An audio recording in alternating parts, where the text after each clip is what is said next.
एक छोटे से गांव में एक विधवा अंधी औरत रहती थी। उसका नाम शीला था और उसका एक बेटा भी था जिसका नाम रमेश था। बीमारी के चलते बचपन में ही रमेश के पिता की मौत हो गई थी, जिनके जाने के बाद रमेश के पालन पोषण की सारी जिम्मेदारी उसकी माँ के कंधों पर थी। वह अपने बेटे को पढ़ा लिखा कर एक बहुत बड़ा आदमी बनाना चाहती थी, इसलिए उसने रमेश का एडमिशन गांव के सबसे अच्छे स्कूल में किया। वह दिन रात मेहनत करती ताकि बेटे की स्कूल की फीस दे सके। रमेश के स्कूल के बच्चे उसकी माँ के बारे में जानते थे। वे सब उसे अंधे का बेटा कहकर चिढ़ाते थे। रमेश इससे बहुत परेशान था। उसे अपनी माँ शीला पर शर्म आने लगी थी। वह उसके साथ कहीं भी आने जाने से कतराने लगा था। जब रमेश बड़ा हुआ तो उसकी शहर में अच्छी नौकरी लग गई। उसने अपनी माँ से वादा किया कि शहर में मकान लेकर वह उसे लेने आएगा, और वह शहर गया, लेकिन फिर लौटकर वापस नहीं आया। उसकी अंधी माँ उसका इंतजार करती रह गई।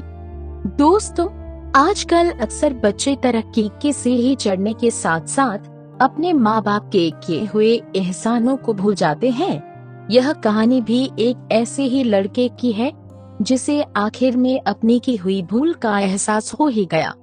इससे पहले कि आप कहानी में खो जाए, अगर आप गुड लिसनिंग हैबिट्स चैनल पर पहली बार आए हैं तो जल्दी से चैनल को सब्सक्राइब करें और वीडियो को लाइक करें। तो बढ़ते हैं आज की कहानी की ओर। कई महीने बीत गए, लेकिन रमेश की कोई खबर नहीं आई। शहर में नई नौकरी और नए घर की धुन में रमेश अपनी माँ से किया वादा भूल गया। उधर गांव में शीला अपने बच्चे का इंतजार करती रहती थी। एक दिन उससे नहीं रहा गया और वह रमेश से मिलने शहर पहुंच गई। पूछते पूछते वह बेटे के ऑफिस पहुंची। अंधी औरत देख वहां सिक्योरिटी गार्ड ने शीला को रोक दिया। शीला ने गार्ड को अपने बेटे का नाम बताया और बोली कि उससे जाकर कह दो कि गांव से कोई मिलने आया है। गार्ड ने जाकर उसके बेटे रमेश को बताया। बेटे ने ऑफिस की खिड़की से देखा तो उसे अपनी अंधी माँ गेट के बाहर खड़ी नजर आई। वह ऑफिस में सबके सामने अपनी माँ की वजह से शर्मिंदा नहीं होना चाहता था, इसीलिए उसने गार्ड से कहा कि कह दो उनसे कि वह ऑफिस में नहीं है। अंधी शीला निराश होकर वहाँ से चली गई। शाम को जब रमेश ऑफिस से घर जाने के लिए निकला तो रास्ते में एक जगह काफी भीड़ जमा थी। वह अपनी गाड़ी रोककर भीड़ के पास गया और भीड़ को चीरते हुए जब वह अंदर पहुंचा तो उसने बीच सड़क में अपनी माँ को मरा हुआ पाया। उसके हाथ में एक चिट्ठी थी जिसमें लिखा था, बेटा रमेश, बड़े दिन हो गए थे, तेरी कोई खबर नहीं मिली। चिंता हो रही थी, इसलिए तुझसे मिलने चली आई। तू तो अब बड़ा आदमी बन गया है। तुझसे मिलना अब शायद मुझ गरीब की किस्मत में नहीं, लेकिन मैं बहुत खुश हूँ तेरे लिए। तूने अपना ही नहीं मेरा सपना भी पूरा किया। मुझे इस बात का अफसोस है कि मैं अपनी आँखों से तेरी तरक्की देख नहीं सकती।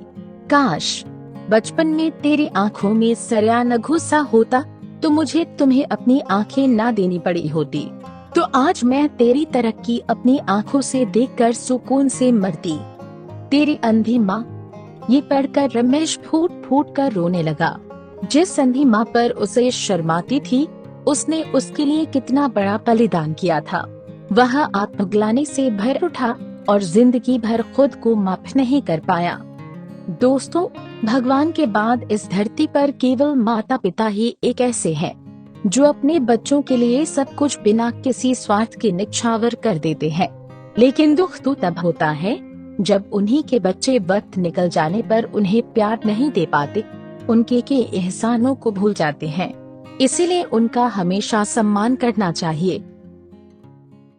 तो दोस्तों, आखिरी तक हमारे साथ बने रहने के लिए आप सभी को प्यार भरा धन्यवाद। तो इसी बात पर वीडियो को लाइक कर दीजिए। आपको यह कहानी कैसी लगी, या आपके पास भी कोई मजेदार कहानी हो जिसे आप गुड लिसनिंग हैबिट्स चैनल पर सुनना चाहते हैं, तो कमेंट बॉक्स में जरूर बताएं। और हाँ, यह कहानी अपने सभी दोस्तों के साथ अभी शेयर करें।